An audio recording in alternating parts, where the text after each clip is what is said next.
Wali di Bang Pak Rektor, saya yakin itu. Karena wali itu lebih dekat Allah. Sehingga orang dulu itu, saya ulang lagi ya, ada satu kearifan namanya hidup itu apa? Hidup itu adalah cari sebanyak mungkin supaya hidup itu tidak tergantung pada banyak hal. Jika misalnya cara berpikir orang-orang modern itu sebenarnya banyak orang-orang ilmuwan yang nggak ngagumi Amerika, bukan karena angkuh, enggak. Untuk mempertahankan kebesaran negara sebesar itu, kebutuhan listriknya besar, kebutuhan tentaranya besar, kebutuhan apa. Sementara negara kayak Venezuela atau Swiss, kebutuhannya ada banyak. Pertanyaannya, yang tergantung dengan banyak hal sama yang tidak tergantung banyak hal, itu pinter mana? Kalau dibalik pertanyaannya gitu, negara-negara maju itu tidak keren kalau dibalik pertanyaannya. Orang yang untuk mempertahankan eksistensinya banyak, butuh banyak hal, dengan yang tidak butuh banyak hal, itu pinter mana? Orang yang bahagianya nunggu jadi dokter, nunggu jadi kiai besar, kiai viral, dengan orang yang bahagia cukup dengan ngopi, itu pinter mana? Tapi kalau dibalik pertanyaannya, orang yang tahunya nikmat hanya kopi dengan nikmat yang banyak, pinter mana? Makanya Mbah Mun tuh kalau guyon itu lucu. Aku ikut saake ambek wong desa sing mlebu swarga. Saya dulu eskam mlebu swarga kok disakeni. Akhirnya beliau memberi penjelasan. Wong desa iku roe pakanan enak iku mau kopi mbek uduk. Lah swarga iku mau nuruti sing dikarepno. Akhirnya wis mau mangan wis ngopi, nguduk, ngopi. Wong ora roh pakanan liyane ku ora roh. Nasi mandi ya ora roh, pizza ya ora roh apa-apa. Terus saya bilang, wah lah niku nak nganti selera tentang wanita cantik. Iku juga sederhana. Rontok pesek ya wis cantik, rontok ireng ya wis. Apa bidadarinya seperti itu karena saking enggak pengalamannya. Jadi surga itu kan nuruti apa yang diinginkan. Kira-kira keinginan orang kampung kalau di surga itu apa coba? Makanan apa coba? Nah, itu nak senengnya ketemel gemblong itu. Artinya malaikat lebih suka nangani surganya orang-orang kampung di Bang Pak Rektor. Ini sudah ribet ini. Makanan apa saja sudah pernah dicoba ya. Terus kalau di mall tahu orang macam-macam, seleranya macam-macam pasti. Enak mana kalau sampai jadi malaikat pelayan surga? Suka ngelayani orang kampung apa yang orang kota? Orang kampung kan? Jadi ya itu guyon ya, guyon tapi itu menjadi pikiran kita bahwa orang yang banyak kebutuhan itu sebetulnya banyak kebodohannya karena menggantungkan kebahagiaannya dengan banyak hal. Makanya Imam Syafi'i ngendikan istighna itu apa? Al istighna anisya labi. Yang dikatakan kecukupan adalah berusaha sebanyak mungkin banyak hal tidak kamu butuhkan. Bukan memenuhi semua kebutuhan kamu karena nafsu kamu ini tidak ada batasnya gitu. Kalau kamu penuhin nggak akan selesai. Itu ada perempuan yang kurang cantik itu minta doa saya, Gus doain suami saya kaya, terus tak guyonin, terus nggak minta. Kalau suami kamu kaya, yang pertama dirubah itu apa? Rumah supaya rumah saya bagus. Kedua apa? Mobil supaya mobil saya bagus. Nanti yang dievaluasi itu kamu. Mobil bagus, Alphard, rumah mewah, istrinya kamu pasti itu dievaluasi. Langsung nggak usah sudah gini aja kan. Jadi pertama yang dievaluasi itu kaya itu, coba kalau suami kaya itu yang dievaluasi pertama rumah ya, rumah ganti, setelah itu apa? Mobil. Kira-kira berikutnya akhirnya sudah nggak jadi. Nabi Ibrahim itu pernah minta umur panjang, keren umur panjang. Sama Allah nggak dijawab. Datang orang tua gitu mertamu ke Nabi Ibrahim, terus disuguhi dikasih kurma. Apa itu? Kok kurma apa? Anggur yang sudah matang sekali, sudah dimakan. Setelah dimakan meler keluar lagi, dimakan lagi meler lagi. Terus Nabi Ibrahim masuk lagi ke kamar. Ya Allah, doanya tak cancel. Nanti kalau saya tua kayak itu. Jadi Allah itu gak jawab langsung tapi ngirimkan itu. Akhirnya ya Allah gak jadi. Nanti takut itu. Saya pernah ngalami jadi kiai tadi, ada ibu-ibu ya gak pati cantik lah. Suaminya tuh miskin sekali. Minta doa saya supaya kaya. Bareng tak kasih pertimbangan itu udah gak usah gak jadi. Jadi itu kearifan. Tapi kearifan ini harus kita tanamkan. Saya nggak bisa membayangkan Indonesia yang besar ini andai kan tidak ada qanaah. nerimo ing pantun. Coba sekarang ada Covid. Andai kan Indonesia tuh kayak Perancis. Beberapa kali punya tamu orang yang hidup lama di Perancis, bahkan dapat istri orang Perancis. Itu dulu gak begitu mencintai Indonesia. Tapi setelah di Perancis 2 tahun, wah Indonesia hebat.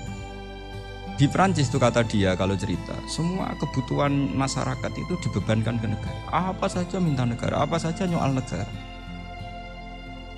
Sementara Indonesia, coba kalau Indonesia mengalami seperti ini kok tidak ada konaan rimo ing pantun, bisa kios Indonesia. Orang miskin nyalahkan negara, kelaparan nyalahkan negara, apa saja.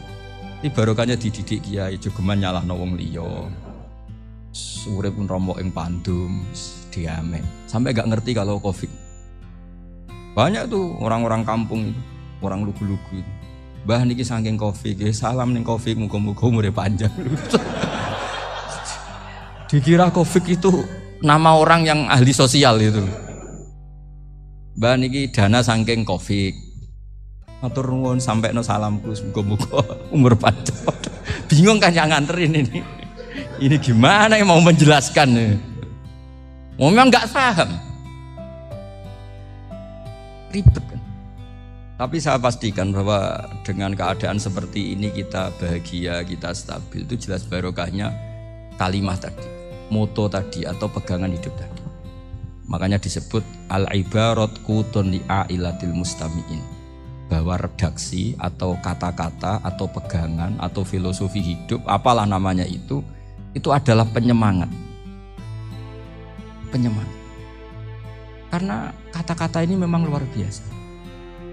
Ketika sahabat perang demi kebenaran, zaman itu ya pasti benar karena yang dibela Nabi. Dulu itu kan enak zaman Nabi, yang dibela mesti benarnya, musuhnya mesti salahnya. Jika dulu itu memang harus tegas. Kalau sekarang mau tegas gimana? Yang kamu bela tidak mesti benar, musuhnya tidak mesti salah. Ribet kan kalau misalnya saya tukaran sama Pak Rektor, kamu mau bela mana kan bingung.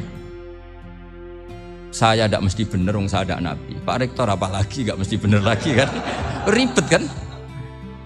Jadi kalau kita mau perang sekarang itu mau pede gimana? Enggak. Makanya banyak ulama sekarang tuh mau tegas tuh nggak berani karena ya banyak hal yang abu-abu lah wilayahnya. Misalnya pilihan presiden atau pilihan bupati, pilihan menteri. Kamu mati-matian bela itu, yang kamu bela tidak mesti benar, musuh kamu tidak mesti salah. Misalnya pilihan bupati, wah ini kabupaten ini baik kalau bupatinya ini, yang satu bilang ini, terus tim suksesnya kamu tanya, kamu yakin? Ya tidak juga. Lah kenapa semangat? Kan saya botohnya, paling alasannya ya itu aja, bukan yang lain. Beda dengan zaman Nabi, nabinya mesti benar, Abu Jahalnya mesti salah, kan enak aturan mainnya jelas. Singkat cerita dalam perang itu banyak sahabat yang ngalami luka, ngalami apa. Kemudian curhat ke Nabi, ya Nabi gara-gara derekkan jenengan, ngikuti jenengan saya harus ngalami seperti ini, seperti ini. Ngiranya orang itu diapresiasi sama Allah keluarnya. Ternyata sama Allah gak diapresiasi. Malah diturunkan ayat intakunu ta'lamuna fa innahum ya'lamuna kama ta'lamun wa tarjuna minallah malah yarju. Kalau kamu sakit karena perang, orang-orang kafir itu ya sakit, itu saja berani padahal demi kekafiran. Wa tarjuna minallah ma la yarjun, padahal kamu punya nilai lebih yaitu berharap kepada Allah yang mereka tidak punya. Saya jadi kiai itu ya kadang mangkel. Karena yang benci ya benci, yang seneng itu ngel-ngel loh kayak Pak Bejo. Jadi semuanya ribet. Nah iya, yang benci ya ganggu, yang seneng ya ganggu, tambah nemen. Seribet. Tapi kalau sudah ingat bandar narkoba, mereka berhadapan dengan polisi, kadang ditembak karena kesalahannya terlalu fatal. Antar persaingan mereka juga bisa tembak-tembakan karena merebut pasar narkoba. Itu saja mereka berani. Kok kita yang jadi kiai kadang dicium tangannya, dihormati gak berani, hanya takut apa ya, musibah-musibah kecil atau problem-problem kecil. Nah iya, kalau kita bandingannya gitu. Kalau kamu mau tahajud kedinginan, itu masih nanti dihisap Allah itu gitu. Maling ayam itu keluar malam-malam, hanya dapat ayam. Itu gak takut dingin. Ya gak takut digebuki masa. Kamu mau tahajud saja takut dingin. Makanya nanti hisapnya orang soleh itu nanti dijajarkan orang dolim. Terus diperbandingkan. Wah itu habis kamu kalau itu. Jadi misalnya Unisula mau rapat, tapi ini malam, kalau malam dingin nanti saya masuk angin. Wah, anak-anak pang di perapatan aja berani kamu. Kalau sudah perbandingannya gitu tuh ribet kita nanti.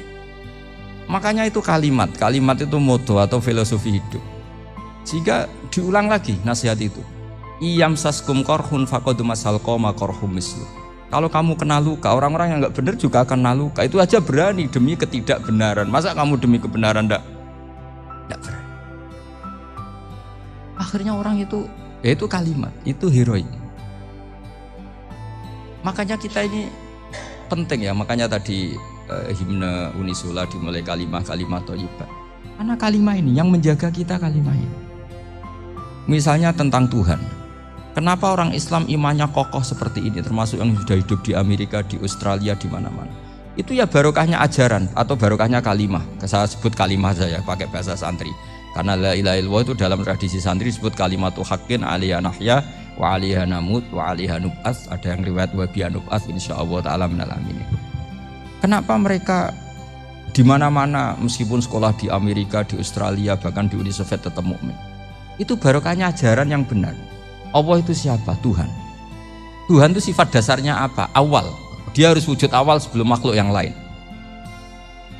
Sehingga ketika ada negara yang maju, yang tertib, manajemennya tertib, masyarakatnya makmur, tapi punya Tuhan yang tidak seperti itu, tidak awal, itu sudah gak nyaman.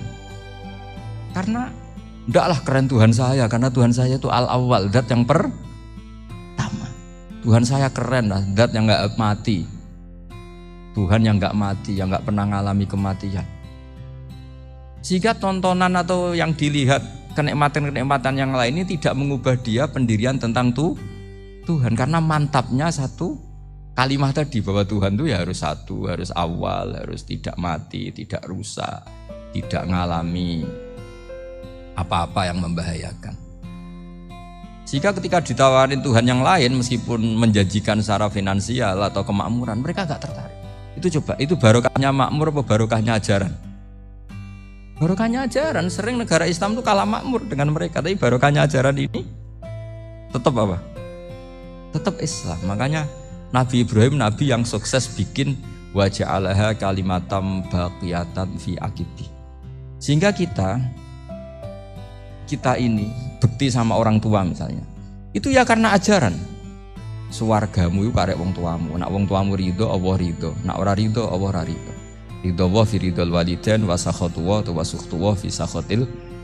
Sehingga ketika ada orang tua yang agak brengsek gitu, anak-anak tetap hormat.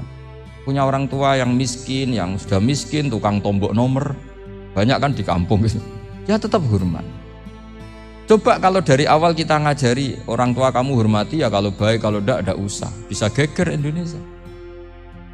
Tapi barokahnya ajaran-ajaran itu Indonesia tertib karena ada ajaran. Dan ini di sini pesantren dan Unisula semua harus berkontribusi membuat ajaran yang benar. Itu adalah ciri utama Islam. Sehingga Islam ini dimulai dengan ajaran kalimatu haqqin alaiha nahya wa alaiha namut. Sehingga kita tenang seperti ini. Saya ini termasuk kiai yang tenang. Meskipun kata orang banyak saya ini kiai besar, tapi termasuk kiai yang paling tenang. Termasuk yang paling tenang. Karena saya ini pakai mazhab orang-orang hebat. Saya berkali-kali cerita, orang kayak Imam Syafi'i itu orang yang luar biasa. Saya berkali-kali cerita, orang yang tadi nyium tangan kamu ya Imam Syafi'i, di belakang tuh ngerasani kamu, menghujat kamu. Jawabannya enak saja. Berarti saya alhamdulillah orang yang wibawa. Buktinya di depan saya nggak berani. Jadi enteng saja. Diceritain sebagian kampung, sebagian separuh dari warga kamu itu nggak suka kamu. Ya bagus lah nggak suka saya, nggak akan utang duit saya. Di mana-mana orang utang tuh karena teman dekat. Kalau nggak seneng pasti minimal nggak utang, nggak pinjem mobil, nggak pinjem. Berkah mana yang seneng sama yang gede? Jadi dianggap enteng saja. Semua yang dialamin dianggap enteng saja. Misalnya punya istri pemarah, ya baguslah marahin suami. Kalau marahin tonggo malah ribet. Jadi kamu harus terima kasih kalau dimarahin istri. Baguslah marahin saya mah, kalau marahin tonggo ribet. Jadi enteng saja. Tapi kita sekarang tuh karena nafsu ya, sehingga menghadapi hidup ini ribet. Ulama dulu kalau mau mati itu senengnya bukan main. Sudah lama saya ini ingin nggak maksiat. Kayaknya nggak maksiat paling efektif itu mati. Ya tidak apa-apa Gusti, kalau sebaiknya mati ya mati aja. Enteng saja. Jadi melihat kematian itu akhir dari segala keburukan atau potensi keburukan. Apapun baik kita sekarang, suatu saat mungkin kita nggak baik. Yang bisa menghentikan ketidakbaikan atau potensi ketidakbaikan itu apa coba? Mati kan? Berarti mati itu mengerikan apa menyenangkan? Mesti kamu tidak berani menjawab. Meskipun secara ilmu kamu berani, tapi secara rasa agak berani kan? Saya ulang lagi ya, yang bisa menghentikan keburukan atau potensi keburukan itu apa coba? Apa? Kematian. Berarti kematian itu menyenangkan atau menyusahkan? Apapun kamu tidak berani jawab karena kamu agak-agak duniawi itu kelihatannya. Tapi secara ilmu, kamu tahu kan kalau mati itu tidak buruk-buruk banget. Karena apa? Itu akhir dari segala keburukan. Sehingga Nabi ngajarkan kalimat itu begitu luar biasa. Allahumma ahyini makanatil hayatu khairan li wa tawaffani makanatil wafatu khairan li. Nabi melihat dunia itu begitu indah. Ya Allah, kalau saya ini hidup, anggap saja hidup ini ziyadatan li fi kulli khairin, menjadi modal saya menambah segala kebaikan. Jika suatu saat saya mati, anggap mawon rohatan li min kulli syarrin, itu akhir dari segala keburukan. Subhanallah wa bihamdihi adada khalqihi wa ridha nafsihi wa zinata arsyihi wa adada kalimatihi. Subhanallah wa bihamdihi adada khalqihi wa ridha nafsihi.